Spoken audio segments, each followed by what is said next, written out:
เบิ่งอยู่จักต้นน้ำนี่นะขุดขุมปลูกเด้อมาแดงเด้อโดยไปสองคมที่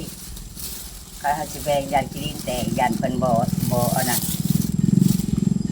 บ่ได้ได้มันงำได้ก็บ่อันนั้นได้มันบ่ขึ้นได้เจ้าเห็ดต้นเดียวกันบ่เลยนะบ่เขาบ่งเบี้ยติ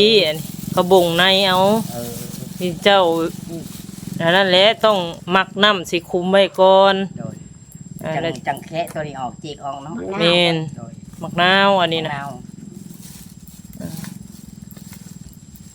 และมือนั้นบ่พอชมบูแล้วมันก็เริ่มบ่มาไปใส่เรียกไป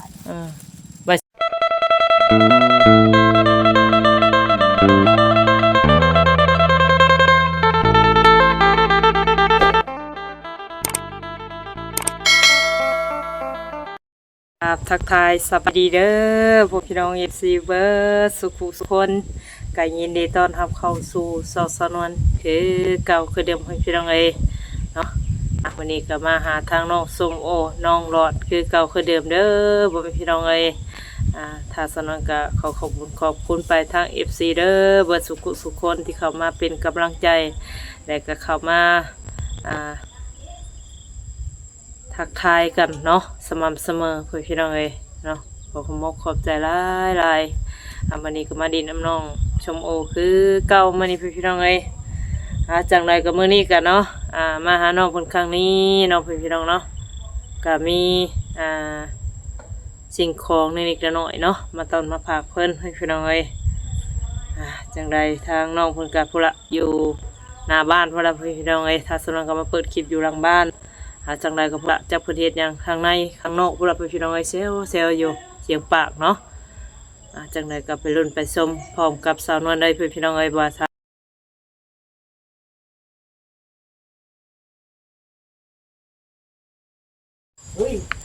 พี่น้องเนาะ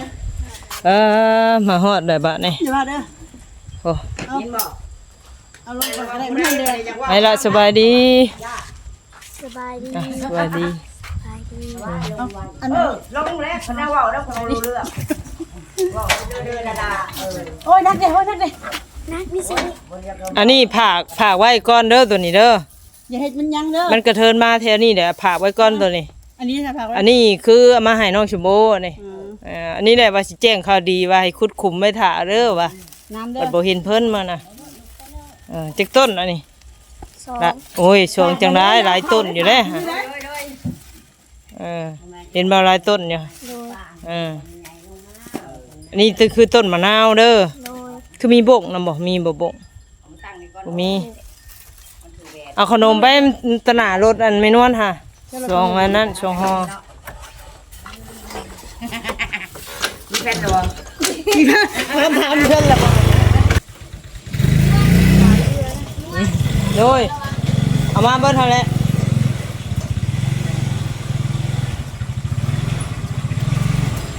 นี่เขาว่าผู้อื่นช่วยยังไปตอแหลได้ว่ะบ่ได้เจอบัดแต่ข้าวเจ้าขึ้นมาเฮือนเราตอนเราขึ้นเฮือนน่ะชั่วล่มดีเว้าดีตัวที่ดีงามนะบ้านนี้ก็ว่าบ่เจอแล้วช่วยอยู่พ้นตอแหลได้ว่าภายในอีกแล้วบัดนี้นะตอนเพิ่นมาตอนนี้เพิ่นถามอยู่นี่แล้วแต่เด็ดน่ะเว้าก็บ่รู้เรื่องบัดนี้บ่ได้เข้าโรงเรียนบ่มื้อนี้สุโมไปแล้วตอนเช้าตอนแรกบ่ได้มาบ่ได้ไปบ่ตัวสิมาเนี่ยกับปู่ป้าว่าไม่ใหญ่ว่ะเจ้าลงมาหาเฮาแน่ล่ะเจ้าสิมามื้ออื่นได้สิมามื้อฮื้อว่าซั่นนะขอได้เลยว่ายังบ่มีเงินลูกแม่หาเงินเสียก่อนค่ารถคันว่ามามื้ออื่นแล้วมันสิไปรัดอยู่บ้านธาตุมันว่านั่นนี่แม่บ่ทันมีเงินแล้วเจ้าล่ะบ่มีโทรศัพท์บ่แม่เฒ่าของแม่นี่มีก็มันอยู่เฮือนแม่เฮ็ดบ่เป็นเดินกับเพื่อนโทรหามันโทรหาเขาตัวนั้นจ้ะเป็นนั่นขอก็บ่เคยลิ้นช่อละชักก็บ่เคยได้ลูกได้ขุดขุมปลูกเด้อมาแดงเด้อโดยไปสองคมที่ก็ให้สิแบ่งยันกินแต่ยันเพิ่นบ่อันนั้นบ่ได้ได้มันงำได้ก็บ่อันนั้นได้มันบ่ขึ้นได้เจ้าเฮ็ดต้นเดียวกันบ่เลยนะบ่เขาบ่งเบี้ยติเขาบ่งในเอาที่เจ้า อันนั้นแหละต้องมักน้ำสิคุมไว้ก่อน โดย แล้ว จังแคะตัวนี้ออกจีกออกเนาะ แม่น โดย มักนาวอันนี้นะ มาว และมือนั้นบ่พ่อสมบู นั่นแหละแล้วมันก็เริ่มบ่มาบัดนี้ใส่เรียกบัด ว่าสิช่างว่าโอ้ยมันแจ้งข่าวดีต้นมักนาวมาให้ปลูกเด้อว่ะต้อยว่าบ่อยู่ซะมันน่ะเข้าห้องเฮียนบ่มันน่ะ เฮียน คุยแต่กับแม่ย่าแล้วก็เมื่อไปนอนกับมันน่ะว่าสิแจ้งว่าโอ้ยซื้อมักนาวมาให้เด้อว่ะกว่าสิได้หามักนาวต้นมักนาวนี่ก็ยากเติบได้นี่ โดย พระทางก็เปิดห้านนี่อันนี้ชื่ออยู่สวรรณเขตพ่อพี่น้องเอ้ย โดย อยู่เซโนก็มีอยู่เพิ่นเปิดแล้วห้านเดียวเซโนก็ได้ ปลูกบ่กินนมๆแนวจังสิงาม อืม คันทั้งเทิงเท่าปีบ่อยากงาม เอลซี2อันเด้อ2ศพคือของเจ้าเด้อกับต้นมะนาวให้พากันปลูกเป็นแถวไปก็ได้ เพื่อไว้อนาคต แม่น อ่า ก็เพื่อตัวนี้ เสียชีวิตไว้แท้ๆบ่เอาในหมู่งามถ้าบ่อย่างนั้นมันสั่นเด้ โดย ห่านเฮ็ดหยังอันนั้นก็ได้ นับยังแหละ โอ้บาดนี้นับเลขแล้วบาดนี้ ไก่ไม่น่าอ่อน เป็นอะไร นี่แหละข่าวดีเมนวันแจ้งมานี่ เห็นบ่ ดีใจอยู่บ่ ดีใจ เอาไว้ปลูกไปเป็นหมาไว้ขายเก็บขายก็ไม่ยาอนาคตเจ้า โดย สิพากันเฮ็ดหยังบัดนี้ฮะ ปลูกพัก ปลูกคือเก่าเขาแหละยังคอยพยายามเอาต้นดอกไม้ออกมาเด้ขยาย ขุดคุมปลูกดอกไม้ ให้สุเพิ่นขุดก็ขุดเลิกกระดักกระดอเลยทมใหม่ อืมปลูกนะปลูกอันนั้นเด้อหมักบวบหมักทั่ว ก็น้อยก็ว่าสิเฮ็ดนั่นน่ะ พวกหมักแตงสิ โดยเจ็ด3อย่างนี่แหละมาแปบได้เลยเด้ ฮะ มาแปบเพื่อมาแปบได้2ภูมิเลย โอ้พากันเฮ็ดพากันขุดกันก้นได้บัดนี้ฮะ โดย พากันซับกันซ่าวได้บัดนี้ โดย ถือว่ามื้อนี้ก็หยุดเนาะ โดย วันชุกร์บ่บัดนี้ โดย แม่นบ่ เมื่อวานนี่บ่ได้ไปเหมือนวันศุกร์ มื้ บ่ อ ได้ นี้ ไปบ่ได้ไปตอนแรง อืม เมื่อวานนี่บ่ได้ไปพักกรรมกร อืม ได้จะนั่งท้องของ เดี๋ยวนางสองถุงไปฮู้ นี่ ไปขายบ่ โดยไปขายอยู่ในไร่บันได ถุงเท่าไหร่ล่ะบัดนี้ ยังโมูเลย โอ้ ว่ามันจะพาก็ไปหูดอีกว่าสันเติมกันว่ะ อืม เก็บไปเป่าเลยพูดอะไรไปนอเอาบัตร อืม เอาเป็นใบแล้วต่างหากอีก ถ้าเขาไปฮูดไปขายแล้วไรมันสิได้มาเลี้ยงครอบครัวก็เฮ็ดเลย โดย อืม แม่นแล้ว อืม ยังเฮ็ดได้ก็เฮ็ดไปเนาะ แม่น ไปกิน บ่ได้กินได้ยะนั่งนอนอยู่มันบ่ได้ได้ โดย ไปสิมาหาให้เฮาตลอด ทุกมื้อทุกวันมันก็เป็นไปบ่ได้คือว่าแหละฮะต้องซอกต้องหาเฮ็ดไปแล้วกอกเกกได้ยามแดดอ่อนยามสีค่ำก็พาลูกพาหลานเฮ็ดไม่เท่ากันเลย โดย เห็นลกยุ่มย่างอยู่เด้อบัดนี้เด้อจนว่าก็ฝนตกชุมเจ้าบ่ได้สู่โหดน้ำมันแล้วเริ่มเด้ฮะ เอาดี ฝนตกบ่นี่ฮะ บ่แล้วตัวนี้หันฝนตก ฝนตกบ่ตกมื้อใด ตกวันนี้นะหน่อยเดียวนึงค่ะเด็ อืม พอดีเครื่องปลูกตายว่าสันจ้ะ ไม่เท่าก็บ่ได้คิดว่าคือว่าสมอยอยู่ตั้งแต่ว่าสิมาแจ้งข่าวดีเด้อสมอยอยู่ สมอยแล้วไม่นวลถิ่มแล้วขน่อยว่า บ่ลำลานบ่ โดย เออ ร้านกะเพราไปโรงเรียน บ่ในใดอะนะ ร้านกะเพราไปแต่โรงเรียน เออ ไม่นวลมาบ่พ่อไม่นวลหายไม่นวลบ่มา อืม เราถิ่มแล้ว อืม ผมโจมบ่ว่า คิดอยู่ว่าไปไสคือสมอยอยู่ นั่นแหละ นะ ไปใช้คือสมอยหายได้มาบ่ทัน เออ เด็กๆว่ะเด็กๆ จักมื้อแล้วแต่เฮามานี่ ห่วยแต่ว่ายังนอน เป็น3-4มื้อแล้วบ่ แม่นแต่ว่าอันแล้วว่าเพิ่นบ่มาแล้วบาดนี้แล้ว บ่ได้เห็นแม่นวลเลยบ่สมอยเลยตามอากาศก็บ่เห็น หยาว่าไม่นวลสิมามื้ออื่น เออ ขนาดกัน ขาแล้วบาดนี้ มิตรจีดี แน่มิตรีบาดนี้ ไปเสยเด้บ่แล้วเนาะเออไปไสพังเกือบบ่รอดเกือบสิเอาตัวเองบ่รอดแม่นวลก็ได้ โดย เป็นกระทันหันเฒ่าเอ้ยอ้าวถกท้องลงท้อง เออ จะพังเสียงเขาแน่เขายังเมื่อยอยู่ได้ มีส่วนหนึ่งตัวเองก็เป็น เออ มียา แต่บัดนี้แหละมันก็เลยว่าเอาเหิงได้ว่าไปจอบก่อนว่ะ โดย เออก็ได้สั่งอันนี้แหละสั่งตัวนี้ไว้ โดย ว่าสิมาให้แถวนี้แหล้วว่ะ โดย เออ มีจะมอย แถวใกล้นี่แหละ แต่บ่อยู่ อ หัวยังอ่ะนะโอ้เอาพี่น้องเอ้ยเว้าหลายเดียวน้องสบู่สิให้เว้าหยอกน้องสบู่ได้เลยอันนี้คือตู้โทรทัศน์เด้อ โดย โดย สั่งให้เจ้าหั่นแหละเป็นวันกาโอ้ยบัดสิอาการดีพุ่นแหละบัดสิได้มา โดย วันนี้ได้สร้างตู้เขาไว้3-4 มื้อแล้วเขาโทรนำ2เทื่อแต่ว่าจำเงินนั่นแหละถ้าว่าเฮาบ่เอาเขาก็เอาเงินจำนั่นมันก็บ่เป็นหยังดอก โดย วันนี้แหละเขาแบบว่าเขาอยากได้เงินคือว่าแหละเนาะปกติเขาคิดว่ายันเขาไปเลย เขาว่าสิเมื่อส่งบ้านโคกโอ้ยบ่ให้มาส่งเด้อว่าบ่แม่นของข่อยว่า ของคนแถวนั้นว่าก็เลยว่าเมื่อยก็ได้มามื้อนี้อาการยังบ่ค่อยดีปานใดแหละ เป็นอะไรซะนั้น สิไม่เมื่อยแล้วศอกท้องลงท้อง เขาหน้าสโลมียังมีทิพย์ สโลมนั่น6 ถุงถุงน้อยน่ะ4ถุงใหญ่น่ะ2 เขาว่าสิถามอยู่เป็นอะไรในอาการ เข็มนั่น7 เออ อันเฮาฉีดนี่ใส่กับอันนี้น่ะ6อันน่ะซักตัวเองน่ะ3ใส่กับแสลงอันในสโลมน่ะ4ถ้าว่าใส่ก้นน่ะก็สิหลายเติบใส่ก้นน่ะ3แล้ว อันสมุดสูตรยาบ้านนอกนี่กระทันมันเฮาสมุดเฮาบ่มียาบ่มีหมอเนาะ เมื่อยดีได้ตันทรงเฮายังเหลือ8/4เมื่อยมันลอยไปเบิดเด้ จะฮักเอาใส่หมู่บ้านนี่บ่ มื้อซืนนั้นข่อยเป็น แค่นี้แล้วบ่นี่ขับรถเบิ่งได้ ไปเด็ดเอาไป ยังบ่แข็งแรงปานใดข่อยเอามา ไปเด็ดมาต้ม แห้งเดือดร้อนๆซั่นนี่ค่ะ อันแรกจะให้อันนางกวักมาเป็นหมู่ค่ะ พอได้สลบพอได้มีบันดังนางกวักเมื่อ คอยไปคอยมา แต่ว่าบ่เก่งบ่ได้นางกวักก็ขับรถก็ยังบ่ บ่แม่ เก่ง นยังได้คนเฮามันวูบบัดเดียวได้ แม่นข่อยยันเป็นมานั่นแหละ รูปนี่น่ะใส่อันนี้ก็จังลงแล้วบ่จือเรา บ่ มันว่าวูบลงบัดเดียวเลยบ่แม่นวูบแบบนั้นเฮาว่า โอ้เรามาหาเจ้าเทื่อนึงเด้อบ่นี่ มาแสดงแล้วโชว์อยู่วนไว้แล้วจะคนมาจะใช้อยู่ อ้าวคือว่าจังซั่นบัด เว้าแล้วเราบ่รู้เรื่องดิ โอ้ เฉพาะแล้วเราว่ามาทำให้เรื่องนี้เขาบ่ฮู้หยังเลยเรา เว้าได้เราก็ยังบ่ตอบ เราบ่ได้ยินเนาะบ่ติเราแหล้วอือ เราบ่ได้ยินแล้วเราคิดว่าเจ้าบ่ตอบเราเราคิดว่าทำมีแต่บ่ฮู้ เอาเบิ่งดูฮะเบิ่งดูหมวดชงมาหน้าตู้ฮะ เฮ็ดได้บัดนี้เวลาใส่เฮ็ดได้บัดนี้โอ้พูดเฮ็ดได้บัดนี้ ใช้โทรทัศน์เอาโทรทัศน์ตั้งดู ใช่ ไป ไปโจมเข้าไปในผู้ไป ปล่อยเด้อ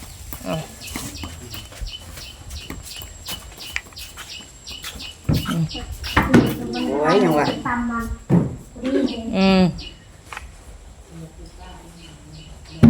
คอยเก็บมึงดูหาเอาอันโทรทัศน์ขึ้นมึงดูพอดีบ่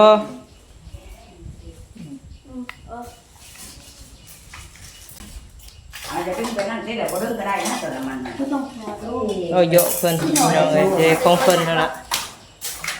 เก็บจำนวนเดียวนี่ออกก็ได้ โอ้เป็นอันน่ะดูเราแล้วบัดนี้งามแล้วบัดนี้สะอาดสะอ้างเลยให้โอ้แต่เพิ่นคุณนายแหละบัดนี้คุณนายสมโอเด้อบัดนี้เด้อ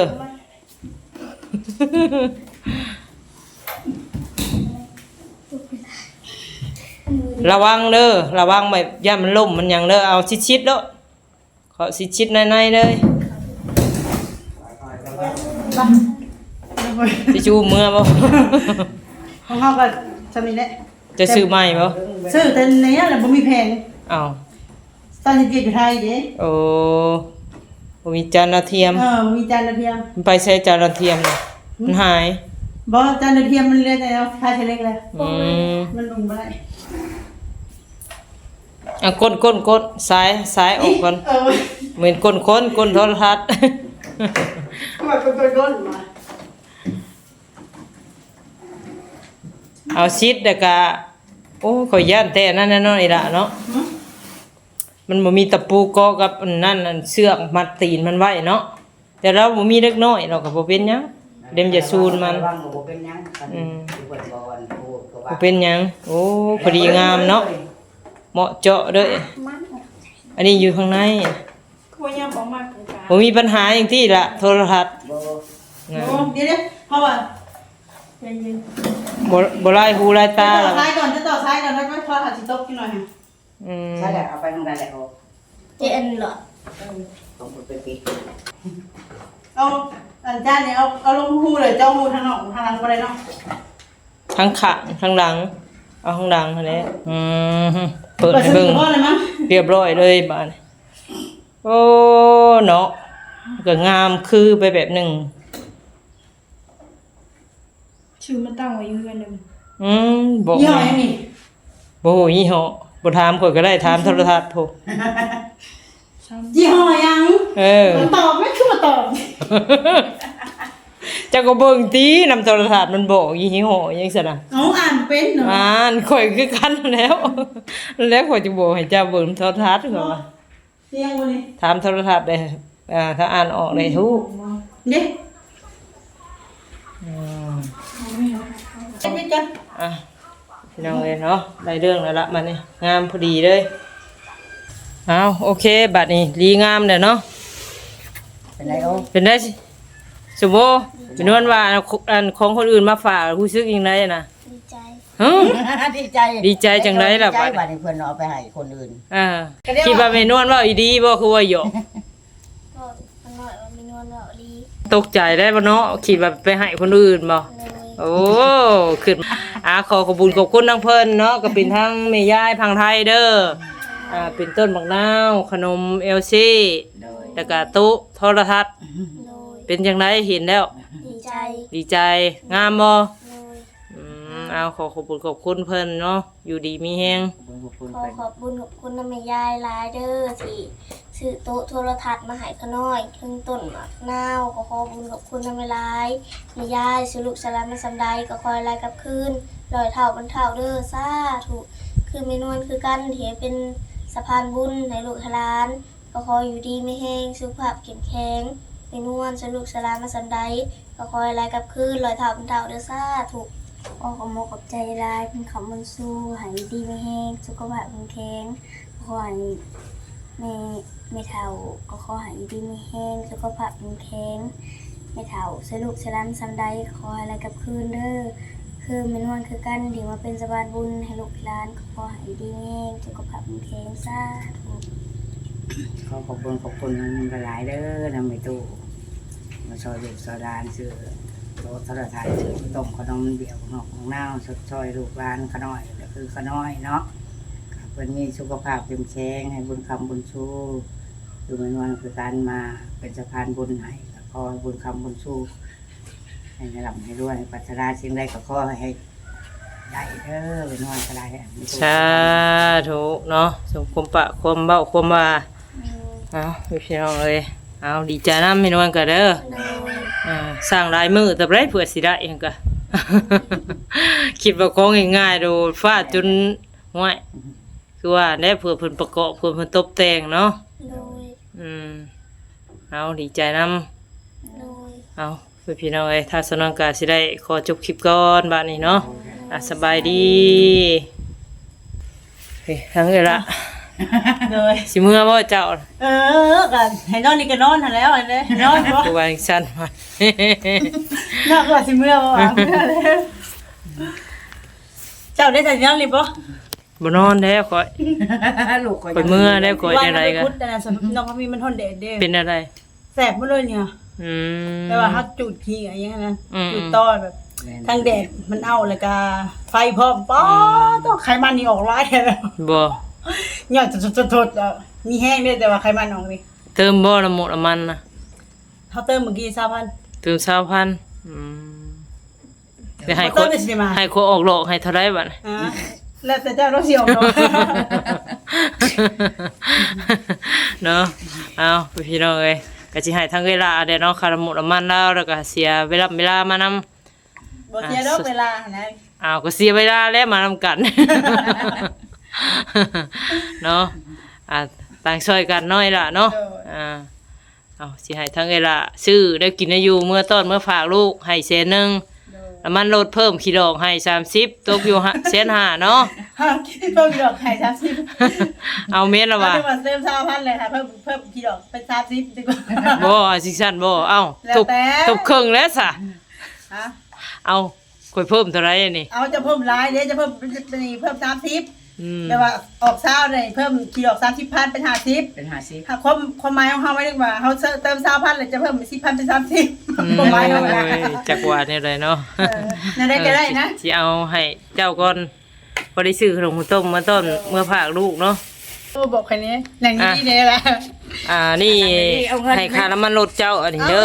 เมื่อเจ้าก็สิเติมอีก โดย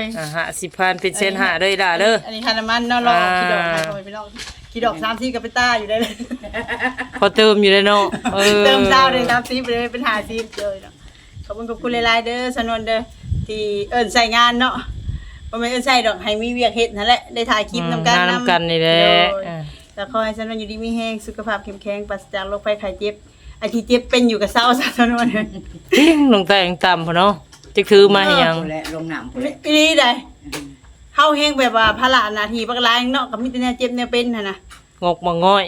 มาซุ้มใส่อยู่หม่องเดียวนี่แหละ นี่ ไป ใจ นะ บ่ขาดแต่มื้อน่ะ ดึกไปหม่องอื่น เพราะว่าใจสิขาดแล้วข่อยว่าสิบ่รอดได้แล้วเออ เฮาถ้าแบบเป็นแบบนี้เฮาผู้เป็นแม่เนาะแบบแน่เบิ่งหน้าลูกหน้าเต้าโอ้ยเครียดได้ มีแต่ข่ม